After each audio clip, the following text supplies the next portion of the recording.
good afternoon. We are going to continue reading Night chapter 5. So, we're going to read half the chapter today. So, here we go. The summer was coming to an end. The Jewish year was almost over. On the eve of Rosh Hashanah, the last day of that cursed year, the entire camp was agitated, and every one of us felt the tension. After all, this was a day unlike all others. The last day of the year. The word last had an odd ring to it. What if it really were the last day? The evening meal was distributed, an especially thick soup, but nobody touched it. We wanted to wait until after prayer. On the Appelplatz, surrounded by electrified barbed wire, thousands of Jews, anguish on their faces, gathered in silence. Night was falling rapidly, and more prisoners kept coming, from every block, suddenly able to overcome time and space, to will both into submission. What are you, my God? I thought angrily. How do you compare to this stricken mass gathered to affirm to you their faith, their anger, their defiance? What does your grandeur mean, Master of the universe, in the face of all this cowardice, this decay, this misery? Why do you go on troubling these poor people's wounded minds, their ailing bodies? Some 10,000 men had come to participate in a solemn service, including the Blakaste, the Capos, all bureaucrats in the service of death.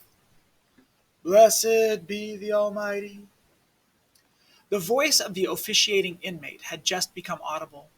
At first I thought it was the wind. Blessed be God's name. Thousands of lips repeated the benediction, bent over like trees in a storm.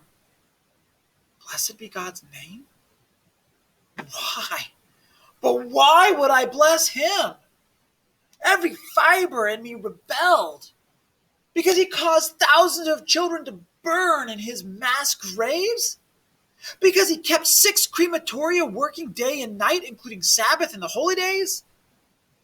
Because in his great might he had created Auschwitz, Birkenau, Buna, so many other factories of death? How could I say to him, Blessed be thou, Almighty, Master of the universe, who chose us among all nations to be tortured day and night? To watch as our fathers, our mothers, our brothers end up in the furnaces? Praise be thy holy name for having chosen us to be slaughtered on thine altar? I listened as the inmates' voices rose. It was powerful yet broken, amid the weeping, the sobbing, the sighing of the entire congregation. All the earth and universe are God's. He kept pausing, as though he lacked the strength to uncover the meaning beneath the text. The melody was stifled in his throat. And I, the former mystic, was thinking, yes, man is stronger, greater than God. When Adam and Eve deceived you, you chased them from paradise. When you were displeased by Noah's generation, you brought down the flood. When Sodom lost your favor, you caused the heavens to rain down fire and damnation.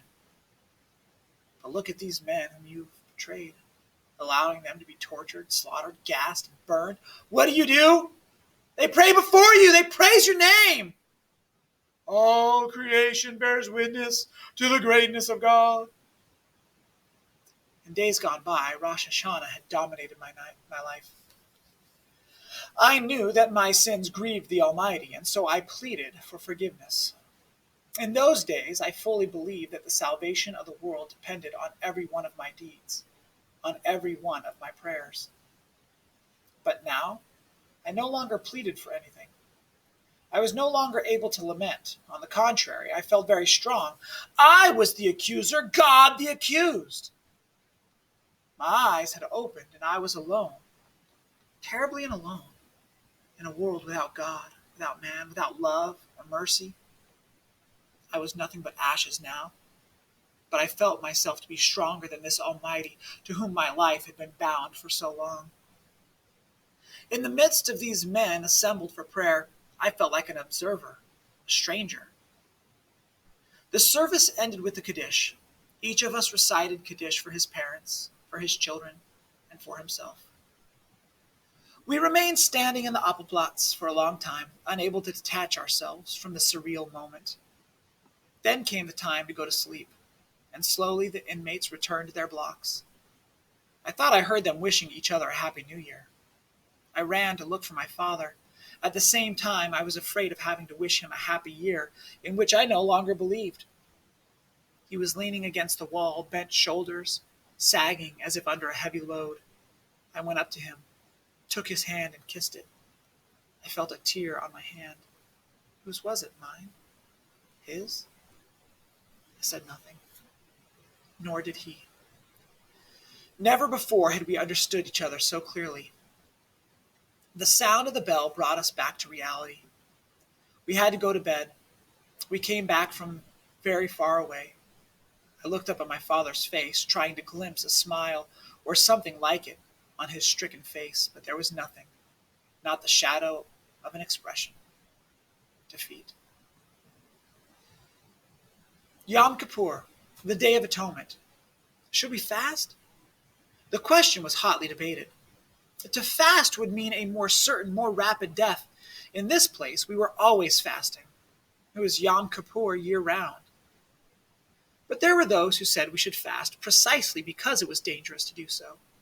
We needed to show God that even here, locked in hell, we were capable of singing his praises. I did not fast. First of all, to please my father, who had forbidden me to do so. And then, there was no longer any reason for me to fast.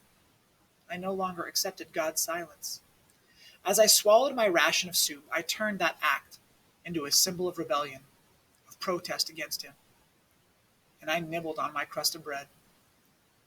Deep inside me, I felt a great void opening. The SS offered us a beautiful present for the new year. We had just returned from work. As soon as we passed the camp's entrance, we sensed something out of the ordinary in the air. The roll call was shorter than usual. The evening soup was distributed at great speed, swallowed as quickly.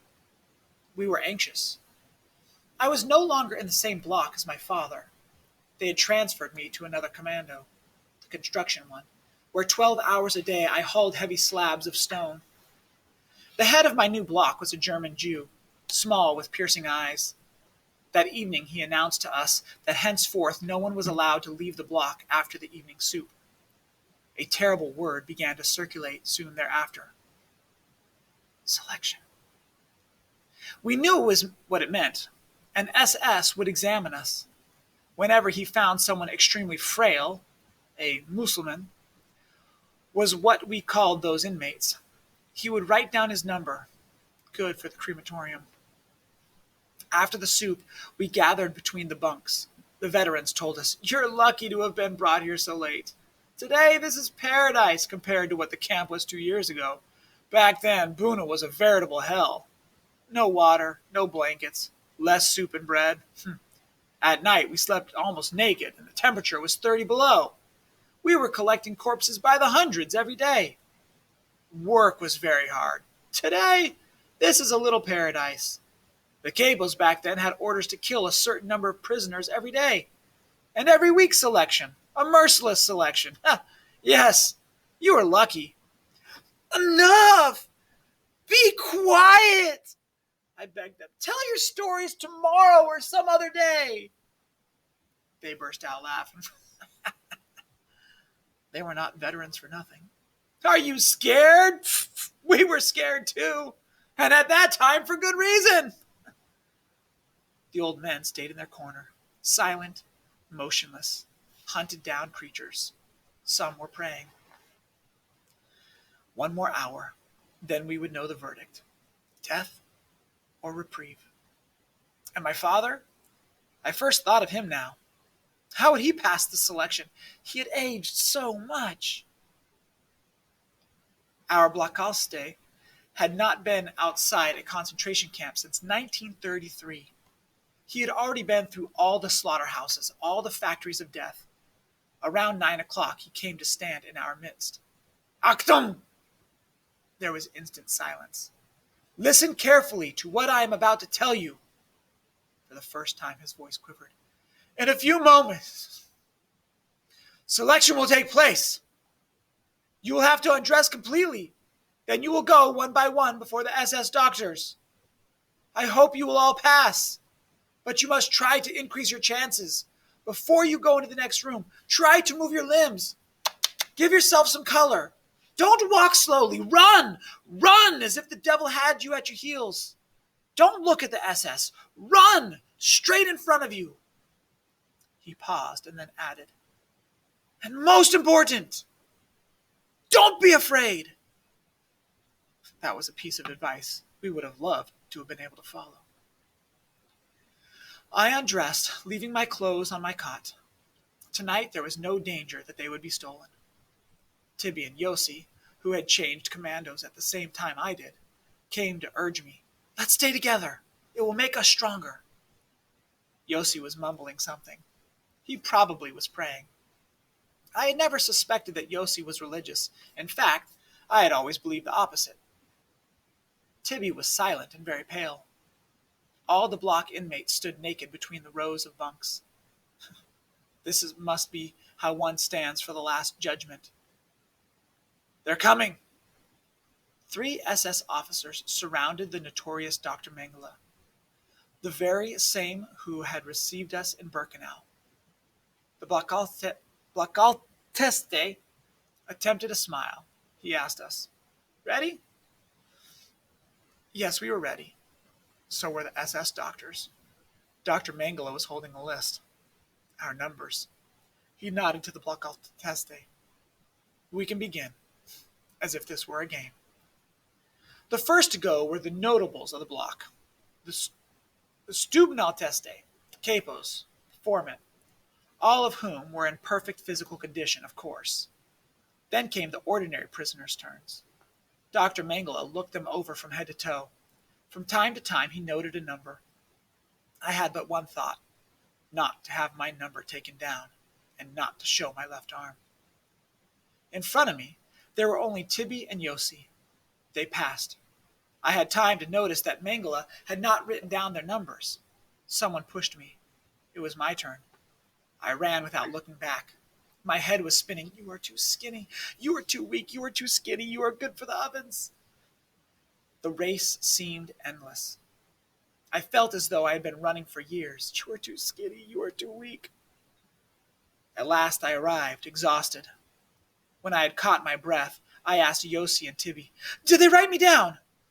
No, said Yossi, smiling. He added, anyway, they couldn't have. You were running too fast. I began to laugh. I was happy. Felt like kissing him. At that moment, the others did not matter. They had not written me down. Those whose numbers had been noted were standing apart, abandoned by the whole world. Some were silently weeping. The SS officers left. The Blockalteste appeared, his face reflecting our collective weariness. It all went well. Don't worry. Nothing will happen to anyone. Not to anyone. He was still trying to smile. A poor, emaciated Jew questioned him anxiously. His voice trembling. But sir, they did write me down. At that, the Blockalteste vented his anger. What? Somebody refused to take his word? What is it now? Perhaps you think I'm lying? I'm telling you once and for all, nothing will happen to you. Nothing. You just like to wallow in despair. You fools. The bell rang, signaling that the selection had ended in the entire camp. With all my strength, I began to race toward Block 36. Midway, I met my father. He came to me. So, did you pass? Yes, and you? Also. We were able to breathe again. My father had a present for me, a half ration of bread, bartered for something he had found at the depot, a piece of rubber that could be used to repair a shoe. The bell. It was already time to part, to go to bed. The bell regulated everything. It gave me orders, and I executed them blindly. I hated that bell. Whenever I happened to dream of a better world, I imagined a universe without a bell. A few days passed. We were no longer thinking about the selection. We went to work as usual and loaded the heavy stones onto the freight cars. The rations had grown smaller. That was the only change. We had risen at dawn, as we did every day. We had received our black coffee, our ration of bread. We were about to head to work yards as usual. The Bloc Alteste came running. "Let's have a moment of quiet. I have here a list of numbers. I shall read them to you. All those called will not go to work this morning. They will stay in camp." Softly he read some 10 numbers. We understood. These were the numbers from the selection. Dr. Mengele had not forgotten. The Bloc Alteste turned to go to his room. The 10 prisoners surrounded him, clinging to his clothes. "Save us! You promised! We want to go work at the depot. We are strong enough to work. We are good workers. We can. We want." He tried to calm them, to reassure them about their fate, to explain to them that staying in the camp did not mean much, had no tragic significance. "After all, I stay here every day." The argument was more than flimsy. He realized it and, without another word, locked himself in his room. The bell had just rung. "Form ranks!" Now it no longer mattered what the work was. No longer mattered that the work was hard. All that mattered was to be far from the block, far from the crucible of death, from the center of hell. I saw my father running in my direction. Suddenly I was afraid. Was it happening? He was too out of breath, hardly able to open his mouth. Me too. They told me to stay in the camp." They had recorded his number without his noticing. "What are we going to do?" I said anxiously. But it was he who tried to reassure me. "I'm not certain yet. There's still a chance. Today they will do another selection, a decisive one." I said nothing. He felt time was running out. He was speaking rapidly. He wanted to tell me so many things. His speech became confused. His voice was choked. He knew that I had to leave in a few moments. He was going to remain alone. So alone. "Here, take this knife," he said. I won't need it anymore. You may find it useful. Also, take this spoon. Don't sell it. Quickly. Go ahead. Take what I'm giving you." My inheritance. "Don't talk like that, Father." I was on the verge of breaking into sobs. "I don't want you to say such things. Keep the spoon and knife. You will need them as much as I. We'll see each other tonight after work." He looked at me with his tired eyes, veiled by despair. He insisted. "I'm asking you. Take it. Do as I ask you, my son. Time is running out. Do as your father asks you." Our capo shouted the order to march. The commando headed toward the camp gate. "Left, right." I was biting my lips. My father had remained near the block, leaning against a wall. Then he began to run, to try to catch up with us. Perhaps he'd forgotten to tell me something. But we were marching too fast. "Left, right." We were at the gate. We were being counted. Around us, the din of military music. Then we were outside.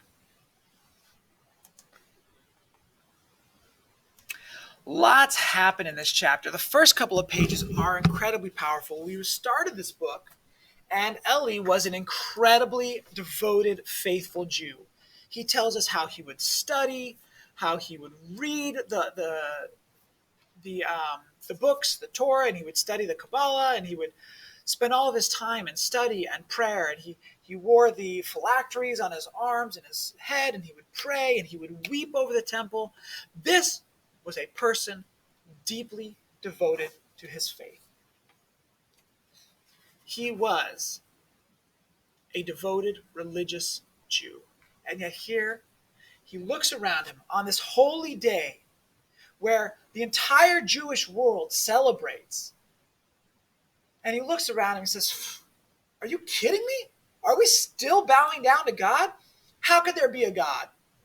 How could there be a God that allows all of this to happen? Have you all looked around? Have you seen the death and misery? We're God's chosen people, and God allows this to happen to us? Pfft. I don't believe it anymore." He really goes through a major crisis of faith. And there are a number of pages, and he goes on and on and on. This is just one passage. What are you, my God, compared to this afflicted crowd? They proclaim to you their faith and their anger and their revolt. They cry out to you. And what does your greatness mean? Who cares if you're God of the universe? You allow all this to happen. Why do you still allow this to happen? Why do you make them bow down to you when they are going to die, be burned in the furnace, have to watch their families be killed? It's a good question. It's the question of evil, right? When we talk about the great conversation, the question of evil, why do bad things happen? Why do bad things happen to good people like this? I don't have a good answer for you. That's something you have to think about and work out. We can use this story to kind of think about it. And a couple of things happen. Number one, some people in times of tragedy lose their faith. Others find it. Because in a few pages it talks about how, was it Yossi or Tibby? One of the brothers says he's praying. And Ellie says, I didn't know he was someone who prayed. And so we get the sense how in tragedy some people lose their faith. And in tragedy, some people find faith. And I don't know. All that to say is that in our story, for our main character, he is struggling with his faith in believing in God. Frankly, I don't blame him. This would be a very difficult time to be a faithful believer with nothing but death and terror every day, day in and day out. All right. In the terms of the narration of the story, we get that kind of distant, blessed be the name of the eternal. As we read it, we should be kind of hearing it almost like someone is shouting kind of from a distance. And all of the people are prostrating themselves. That means to bow down, to lower themselves. Sometimes it's completely flat. Sometimes it's simply to bow. Okay, now here's a really good question. So they are fasting, and fasting is when you choose to go without food. You intentionally and purposely choose not to eat. Sometimes there are medical reasons to fast, and sometimes there are religious reasons to fast. Maybe you fasted for your religion. So the question is, on this holy day, when Jews around the world celebrate by going without food, should the Jews in the concentration camp participate? Should they fast? And they're all asking, and they're talking about it, and they're trying to figure out what is a good answer. And Ellie's father says, no, you will eat. We fast every day, basically, so we will eat when we have the chance. But I think it's interesting because it comes down to the question of, where is your faith? If God says fast on this day, then, and you believe that God is the power of the universe, you do what God says. And if you don't believe, then you might not care. Not easy answers to very difficult questions. So, all right, then we get to the inheritance, which is very important symbolism here. What is the symbolism of the knife and the spoon? To us, we're like, big deal, who cares? That's your inheritance? When we think of inheritance, we think of when mom and dad die, we might inherit a home, we might inherit some money, perhaps a car, maybe some things around the house, pictures and other things that we cherish. They're not always valuable in terms of real money. But here, when they literally have nothing, everything they own has been taken away from them. All he has is a knife and spoon. And Ellie's father says, look, I want you to have this.